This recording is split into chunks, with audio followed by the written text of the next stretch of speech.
Tae-ho Kim sat in the back row of science class trying his best to pay attention. He was 12 years old, with messy black hair that never stayed combed and a small scar above his right eyebrow from falling off his bike last summer. Nothing about him seemed special. He got average grades. He had a few good friends. He liked video games and noodles with extra spice. Today, Mr. Park was teaching about the periodic table. The classroom was warm and the windows were open to let in some air. Outside, the leaves were turning orange and red. Fall had come to Seoul. The elements are the building blocks of everything, Mr. Park said, pointing at the colorful chart on the wall. Everything in the universe is made from these elements. Tae-ho tried to focus, but something felt strange. His nose tickled. The air coming through the window carried an odd smell, like metal left in the sun too long.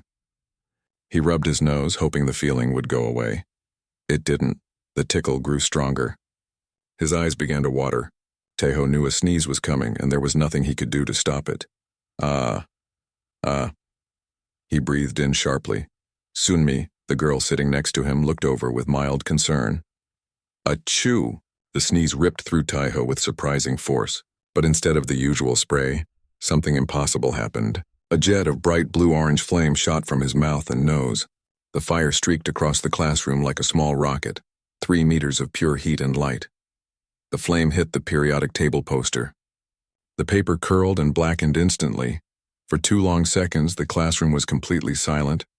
Everyone stared at Tae-ho, then at the smoking poster, then back at Tae-ho. Then chaos broke loose. Fire! Someone screamed. Students jumped from their seats. Chairs fell over. Mr. Park grabbed his water bottle and rushed to put out the smoldering poster. Everyone stay calm, Mr. Park shouted, but no one listened. The fire alarm began to ring, its shrill sound adding to the panic. Tae-ho sat frozen in his seat. A thin wisp of smoke rose from his nostrils. His throat felt hot but not burned. His mind raced with questions. Had that really happened? Had fire actually come out of his mouth? I'm sorry, he whispered, though no one was listening. I don't know what happened.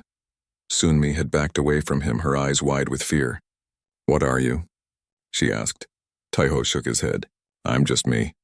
I don't know what happened. The principal arrived at the classroom door. Everyone out. Follow emergency procedures. Students filed out quickly, giving Tae-ho a wide berth. He stood up slowly, legs shaking, and followed them. In the schoolyard, students gathered in their assigned spots. Teachers took attendance.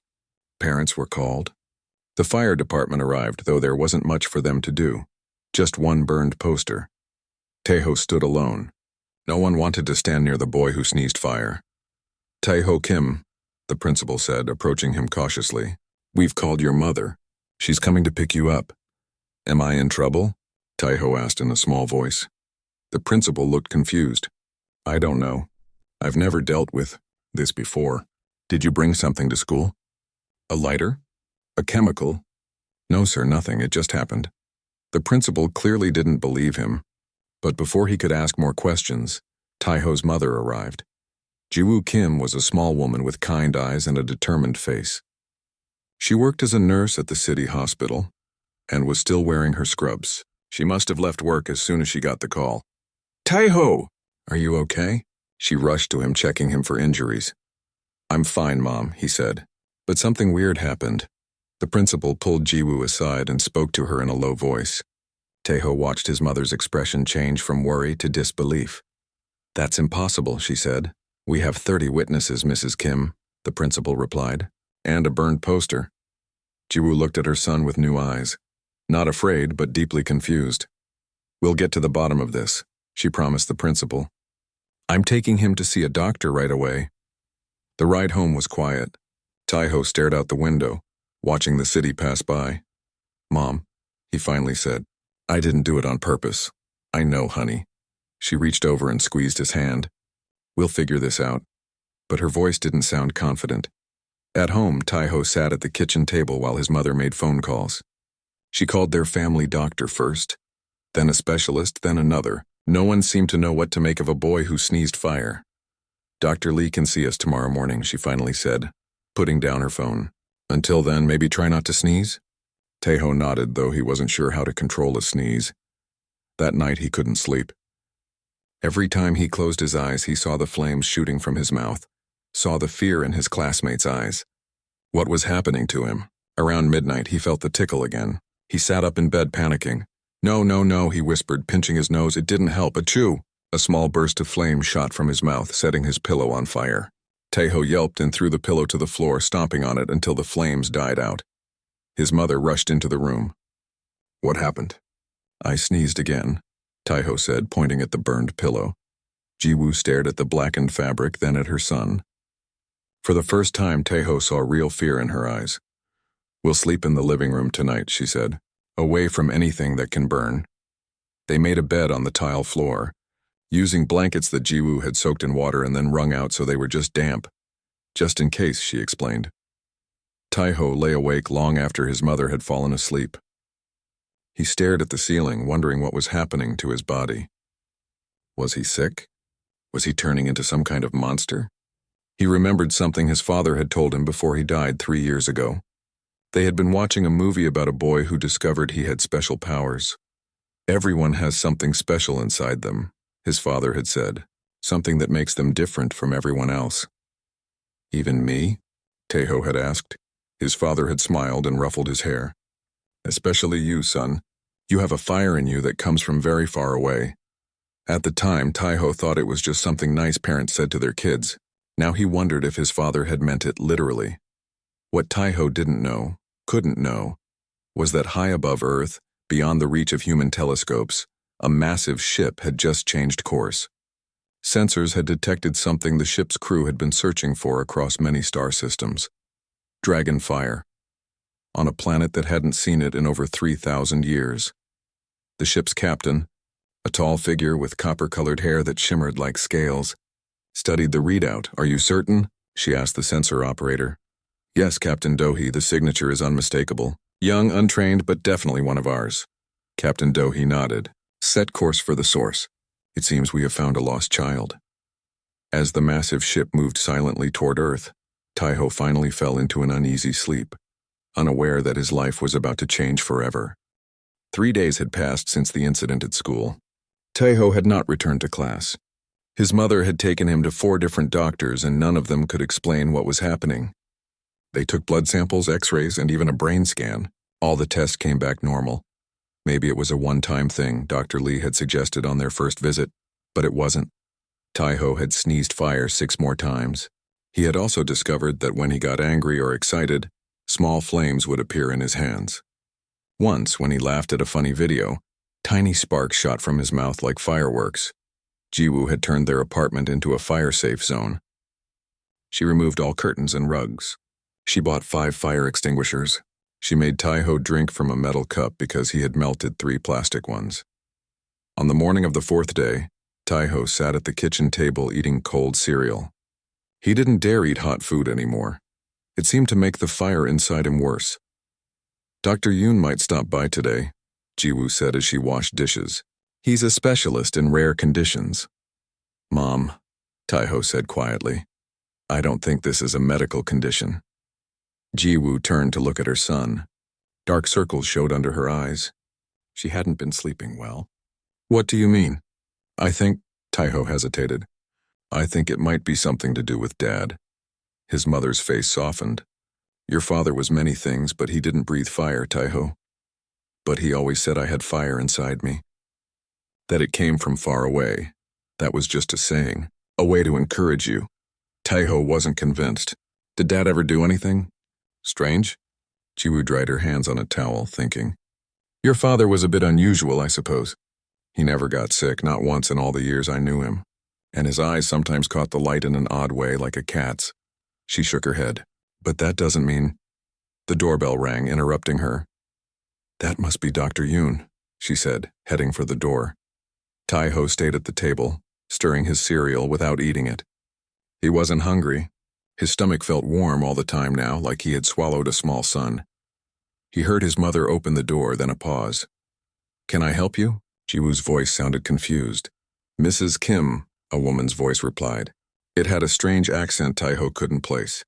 I am Dohee, this is Minho, we've come about your son. How did you know about may we come in? A man's voice interrupted. This conversation requires privacy. Taeho felt a sudden warmth spread through his chest. It wasn't the burning feeling that came before fire. It was different, like recognition, like finding something he had lost. He stood up and walked to the door. Two tall figures stood in the hallway. The woman had copper-colored hair that seemed to move like water even when she was still. The man had sharp features and eyes that reflected light in an unnatural way. "Hello, Taiho," the woman Dohee said. Her voice was kind but formal. "We've been looking for you." Jiwoo moved protectively in front of her son. "Who are you? Are you from the school? Or the hospital?"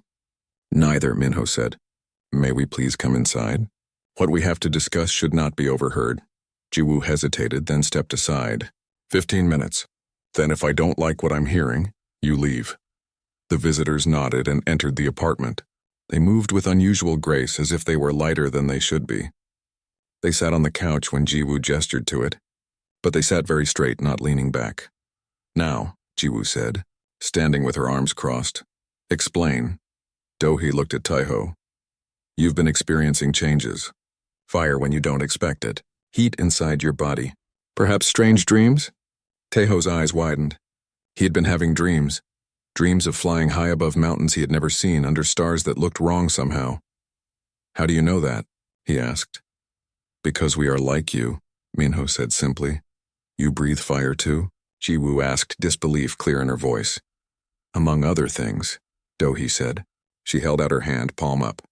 A small flame appeared, dancing above her skin.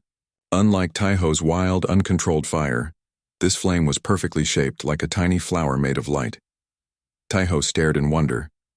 Jiwoo took a step back. "What are you?" she whispered. "In human languages we are called dragons," Minho said, "though that word carries many incorrect ideas." "Dragons aren't real," Taiho said automatically, even as he watched the flame in Dohee's hand change colors from orange to blue to purple. "Tell that to the periodic table you burned," Minho said with a small smile. Dohee closed her hand, and the flame vanished. "We are very real, Taiho. We have lived alongside humans for thousands of years, mostly in hiding. Some of us choose to live as humans. Some forget what they really are." "Like your father?" Minho added gently. Jiwoo shook her head. "No, that's impossible. Hyunwoo was normal. He was human. He was what we call a sleeper," Dohee explained. "A dragon who had forgotten his true nature. It happens sometimes when one lives too long among humans, especially if they have no contact with their own kind. My husband would have told me if he was something else," Jiwoo insisted. "Would he have?" Minho asked. "If he didn't remember himself?" Taiho thought about his father, how he never got sick, how he could hold hot pans without oven mitts, how his eyes sometimes caught the light in strange ways. "Is that why I'm like this?" Taiho asked. "Because Dad was a dragon?" Dohee nodded. "You are what we call a halfling, half human, half dragon. Such children are rare. Usually the dragon genes remain dormant, but occasionally at puberty they awaken." "So what happens now?" Jiwoo asked, moving closer to her son. "Can you fix him?" "Fix?" Minho looked confused. "There is nothing to fix. Taiho is exactly what he should be. But he can't go around breathing fire," Jiwoo exclaimed. "He can't go back to school like this. He can't have a normal life." "No," Dohee agreed. "Not a normal human life. But he can learn to control his abilities. He can learn about his heritage. He can find his place in the world. He needs training," Minho added. "Without it, the fire will grow stronger. It could become dangerous to himself and others." Taiho thought about the burned pillow, the melted cups, the fear in his classmates' eyes. "Can you teach me to control it?" "Yes," Dohee said. "We have a place. A school of sorts. For children like you." "Where is this school?" Jiwoo asked suspiciously. Minho and Dohee exchanged glances. "It is not on Earth," Minho said finally. The room went silent. Taiho felt his heart beating faster. "Not on Earth?" he repeated. "You mean in space?" "On our homeworld," Dohee clarified. "Dragons are not originally from Earth. We came here long ago when humans were still living in caves." Jiwoo laughed, a sharp sound with no humor in it. "This is ridiculous. You expect me to believe you're aliens? That my husband was an alien?" "We prefer visitors from another star," Minho said mildly. "But yes, that is the truth. Prove it," Jiwoo demanded. Dohee stood up. "We can show you our ship. It is nearby." "Ship?" Taiho's eyes widened. "Like a spaceship?" "Yes," Minho said. Would you like to see it? Before Jiwoo could object, Taiho nodded eagerly. Yes. Taiho, wait, his mother said. We don't know these people. This could be dangerous. Mom, Taiho said, looking at her with pleading eyes. What if they're telling the truth? What if they can help me? I can't keep living like this, afraid I'll burn down the house every time I sneeze. Jiwoo looked torn. She studied the two visitors carefully. If we go with you to see this ship, she said slowly, we can come right back home afterward? Of course, Do-hee assured her. We would never force Taiho to come with us. The choice must be his and yours. Jiwoo took a deep breath. Okay, we'll see your ship. But that's all I'm agreeing to for now. Minho nodded. That is fair. As they prepared to leave the apartment, Taiho felt both scared and excited. Part of him still couldn't believe what was happening. Dragons, spaceships, his father, an alien.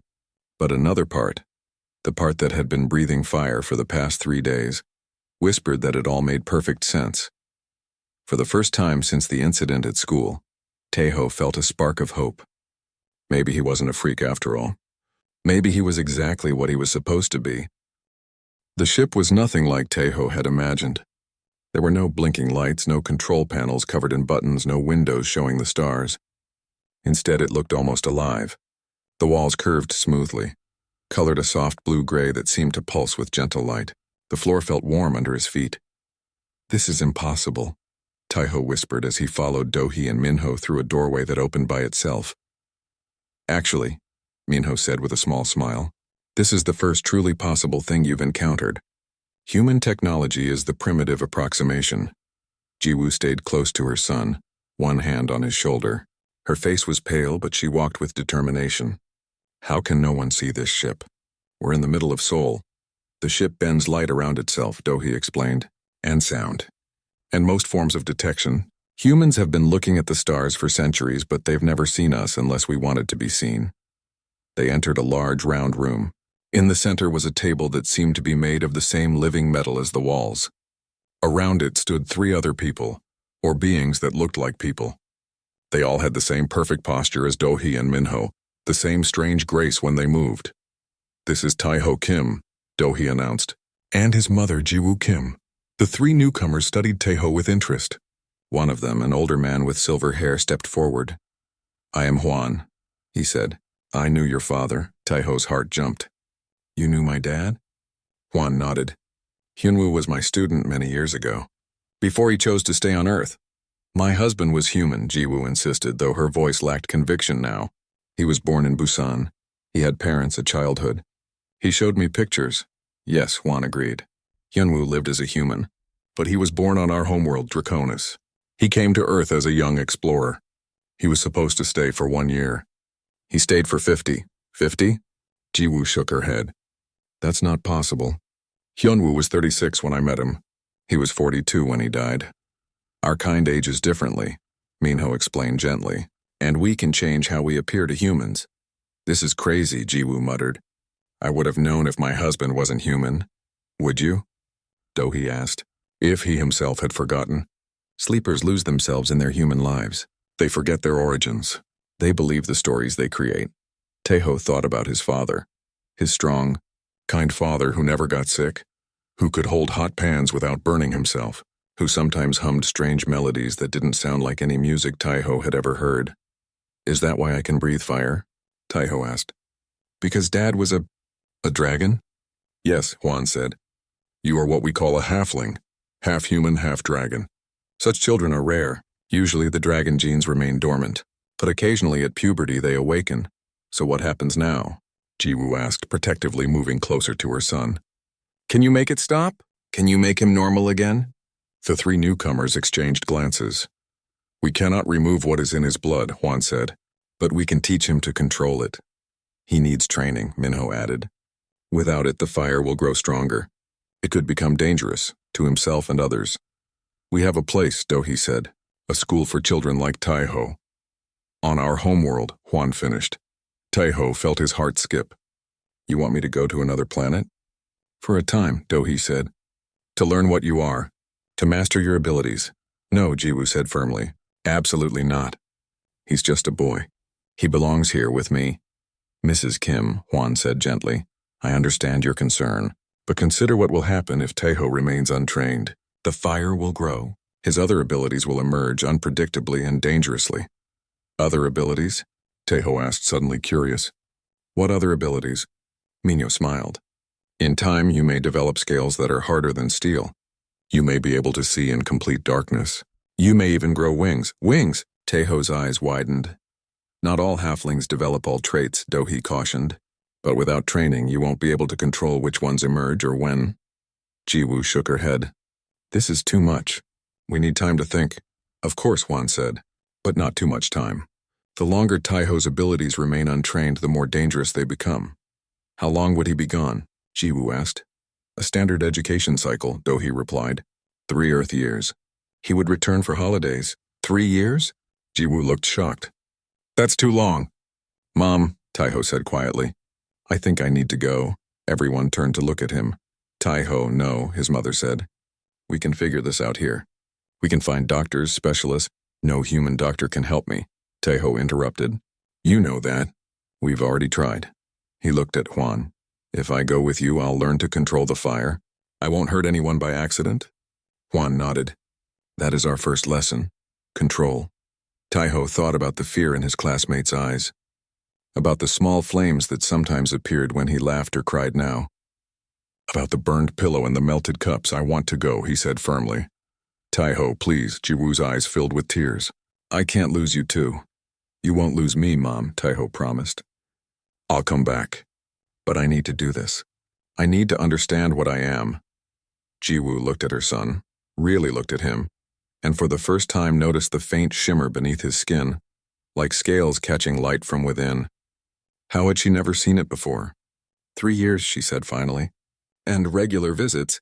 And I want to see this school first, Dohee smiled. Of course. We expected nothing less from the mother of a dragon child. When would we leave? Taeho asked, excitement building in his chest. Tomorrow, Hwan said. The journey takes 7 days. 7 days to another star system? Jiwoo looked skeptical. Our ships move differently than human vessels, Minho explained. We don't travel through space so much as... Fold it. Taeho's mind raced with questions. Will there be other kids like me there? Other halflings? Yes, Dohee said. There are 12 students currently at the academy. Some are halflings like you. Others are full-blooded dragons learning to take human form. And will I learn to do other things besides control fire? Taeho asked eagerly. Hwan smiled. In time, yes. You will learn our history, our language, our ways. You will learn to shift between forms, though as a halfling your dragon form may be limited. Dragon form? Taeho's eyes widened. You mean like an actual dragon? With wings and everything? The 3 visitors exchanged amused glances. Would you like to see? Hwan asked. Before Taeho could answer, Hwan's body began to change. It happened so quickly that Taeho barely had time to blink. One moment, an old man stood before them. The next, a creature the size of a large dog crouched on the floor. It had copper-colored scales, 4 clawed feet, and wings folded against its back. Its eyes were the same wise, kind eyes that had been in the old man's face. Jiwoo gasped and stepped back. Taeho stared in wonder. The dragon, Hwan, made a soft rumbling sound, then changed back into human form just as quickly. That was amazing, Taeho breathed. That is your heritage, Hwan said. Not exactly the same. Halflings rarely achieve full transformation, but similar. Taeho looked at his mother. Mom, I have to go. I have to learn about this. Jiwoo wiped tears from her eyes. I know. I can see it in your face. She turned to Hwan. But I'm coming with you to see this school, and I want a way to communicate with my son every day. That can be arranged, Dohee assured her. As they discussed the details, Taeho walked to a wall that seemed to be transparent from this side. He could see Seoul spread out below them, the Han River cutting through the city like a silver ribbon. Lights twinkled in the growing darkness. For 12 years he had been an ordinary boy in that ordinary city. Now he knew he was something else, something ancient and powerful and strange. He should have been terrified. Instead, for the first time since he had sneezed fire in science class, Taeho felt like he might be exactly where he was supposed to be. The journey to Draconis took exactly 7 days, just as Hwan had promised. Taeho spent most of that time looking out the viewing panels at the strange space between stars. It wasn't black like in the pictures from NASA. Instead, it swirled with colors that had no names in any human language. "We don't travel through normal space," Dohee explained when she found him staring out at the colors. "We move through what your scientists might call folded space or hyperspace. It's a shortcut between stars." Jiwoo stayed close to her son during the journey. She was quiet most of the time, watching the dragon people with careful eyes. Taeho knew she was still not sure about all this, but she was trying to understand for his sake. On the 7th day, Minho came to their room. "We're approaching Draconis. You might want to see this." They followed him to the main viewing room. Through the large, clear panel, they could see a planet growing larger. It looked a bit like Earth with blue oceans and green land, but the continents were shaped differently. And there were 2 suns in the sky, one large and golden, one smaller and red. "2 suns," Taeho whispered in awe. "The golden one is called Mayor," Juan said, joining them. "The red one is Minor. They dance around each other in a cycle that takes 300 years. As they got closer, Taeho could see cities on the planet's surface. They weren't like Earth cities with straight roads and square buildings. These cities curved and flowed like they had grown naturally from the land. "It's beautiful," Jiwoo admitted. "This is your father's home," Juan told Taeho. "And in a way, yours too." The ship landed smoothly in a large open area surrounded by tall crystal towers. When the doors opened, Taeho felt the air of another world for the first time. It was warmer than Earth, and it smelled like cinnamon and metal. "Welcome to Draconis," Dohee said. A small group waited for them outside the ship. Most looked human, but they all had that same perfect posture and fluid grace that marked the dragon people. Among them were several children around Taeho's age. "These are some of your future classmates," Minho explained. "Some are halflings like you. Others are full dragons learning to take human form." A boy with dark hair stepped forward. "I'm Kiju," he said in perfect Korean. "My mother was human from Jeju Island. My father was a dragon diplomat." Taeho smiled, relieved to meet someone like himself. "I'm Taeho. My dad was a dragon, but I didn't know until I sneezed fire at school." Kiju laughed. "That's how it happens sometimes. For me, it was scales appearing on my arms during a swimming lesson." A tall man in flowing blue robes approached them. "Welcome, Taeho Kim. I am Headmaster Donghae. We are honored to have you join our academy." Jiwoo stepped forward. "Before my son joins anything, I want to see this school. I want to know exactly what he'll be learning and where he'll be living." The headmaster bowed respectfully. "Of course, Mrs. Kim, we expected nothing less. Please follow me." They walked through the crystal city. People, or dragons in human form, nodded respectfully as they passed. Some stared at Taeho with curious eyes. "Why are they looking at me?" Taeho whispered to Kiju, who walked beside him. "Because you're Hyunwoo's son," Kiju explained. "Your father was famous here. He was one of our best explorers before he became a sleeper." "My dad was famous?" Taeho couldn't hide his surprise. "Very. There are stories about him in our history books." Taeho felt a strange mix of pride and sadness. His father had been important here, in this world he never knew about. What would his life have been like if his father had remembered who he really was? The academy was a beautiful building made of the same crystal-like material as the towers. It curved up toward the twin suns like a frozen wave. Inside, hallways branched off in all directions, and rooms opened into gardens that shouldn't have fit inside the building. "It's bigger on the inside," Taeho said in wonder. Headmaster Donghae smiled. "Space works differently here than on Earth. This is one of the things you'll learn." They visited classrooms where young dragons practiced controlling fire, growing and shrinking scales and changing the color of their eyes. They saw dormitory rooms where students would sleep, simple but comfortable spaces with beds that seemed to grow out of the floor. "And this would be Taeho's room," the headmaster said, showing them a small but pleasant room with a window overlooking a garden. "Kiju is next door." Jiwoo walked around the room, touching the walls, looking out the window. "It seems nice," she admitted, "but it's so far from home." "We have this," Dohee said, holding out a small crystal disc. "It allows communication across any distance. You can speak with Taeho every day if you wish." "And visits?" Jiwoo asked. 4 times per Earth year, Headmaster Donghae said. "We can bring you here, or Taeho can return to Earth for short periods." Jiwoo nodded slowly. "And what exactly will he learn here?" "First control," the headmaster said. "How to manage his fire, how to prevent accidents." Then history, both of dragons and of the relationship between our peoples. Language, science, mathematics, and finally transformation, though as a halfling his abilities will be limited. Limited how? Taiho asked, suddenly worried. Kiju answered. We can't fully change into dragon form like purebloods can, but we can develop scales, enhanced senses, limited wings, and of course fire control. Limited wings? Taiho repeated. You mean I could fly? Short distances, Kiju said with a grin. I'm still learning, but I can hover for about 5 minutes now. Taiho looked at his mother with pleading eyes. Mom, please. I need to learn these things. I need to understand what I am. Jiwoo sighed deeply. She looked around the room again, then at the headmaster. 3 years? 3 Earth years, he confirmed. With regular visits and daily communication. And he'll be safe? As safe as any child learning to control new abilities can be, Donghae said honestly. There will be minor accidents, of course. Burns and scrapes. But nothing life-threatening. Jiwoo turned to her son. Is this really what you want, Taiho? Taiho nodded firmly. Yes, I can't go back to regular school now. Not after what happened. And I want to learn about Dad, about where he came from, about what I am. Jiwoo pulled her son into a tight hug. 3 years, she whispered. Not a day longer. And you call me every single day, I promise, Taiho said, hugging her back.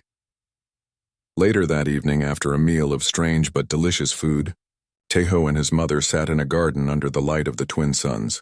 The golden sun was setting, but the red one still hung in the sky, casting everything in a warm glow. It's so different here, Jiwoo said, looking up at the unfamiliar stars that were beginning to appear.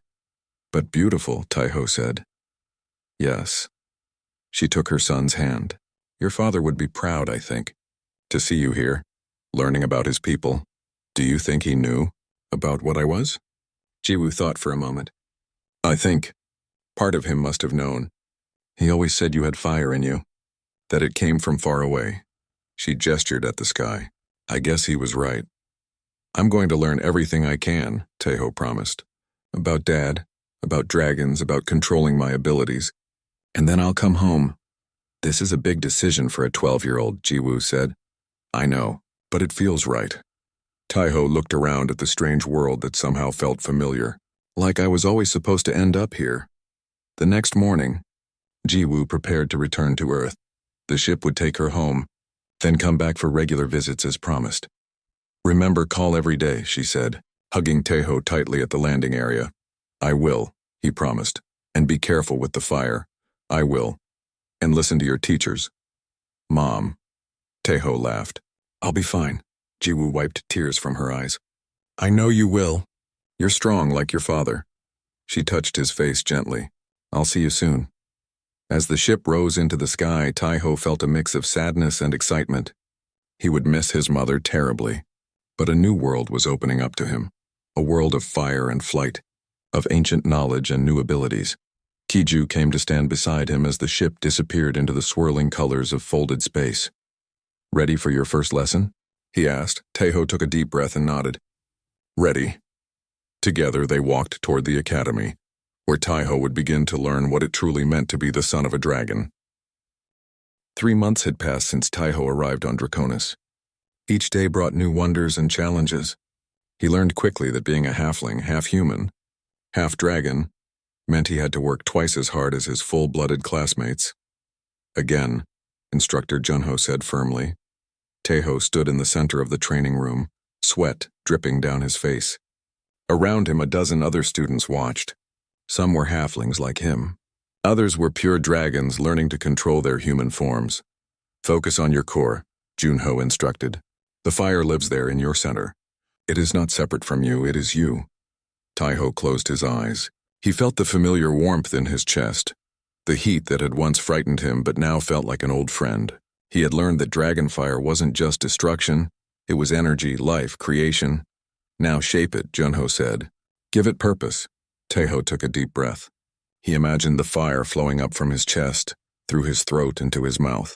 Not in a wild burst like before, but in a controlled stream. He opened his eyes and exhaled slowly.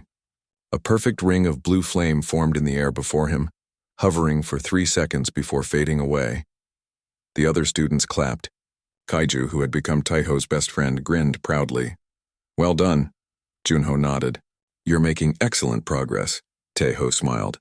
3 months ago, he had been a boy who accidentally set things on fire when he sneezed.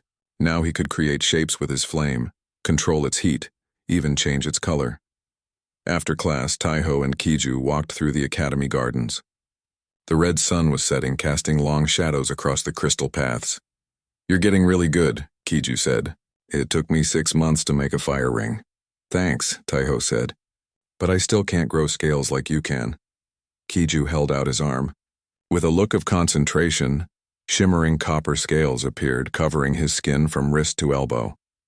You'll get there, he assured Taeho. Everyone develops different abilities at different times. My cousin couldn't breathe fire until she was 15, but she could fly when she was 11. I hope I can fly someday, Taeho said, looking up at the pink-orange sky. That's what I want most. Speaking of flying, Kiju said, we have wing development class tomorrow. Maybe you'll start showing signs. That night, Taeho called his mother as he did every evening. The crystal disc Dohee had given them created a perfect image of Jiwoo in his room, as if she were standing right there. How was your day? She asked, her voice clear despite being light years away. Good. I made a fire ring today. Instructor Junho said I'm making excellent progress. That's wonderful, Jiwoo said. She looked tired but happy. And you're being careful? Yes, Mom, Taeho laughed. No accidents in over a month. They talked for half an hour. Taeho told her about his classes, about the strange fruits that grew in the academy gardens, about the history lessons where he learned of ancient dragons who had visited Earth thousands of years ago. I miss you, he said as they prepared to end the call. I miss you too, Jiwoo replied. But I'm proud of you, Taeho. Your father would be proud too. After the call ended, Taeho lay on his bed thinking about his father. He had learned so much about Hyunwoo Kim, or Hyunwoo of the Copper Flame as he had been known on Draconis. His father had been a famous explorer, one of the few dragons brave enough to live among humans for extended periods.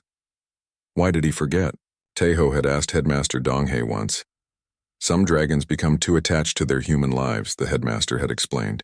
They begin to believe their own cover stories.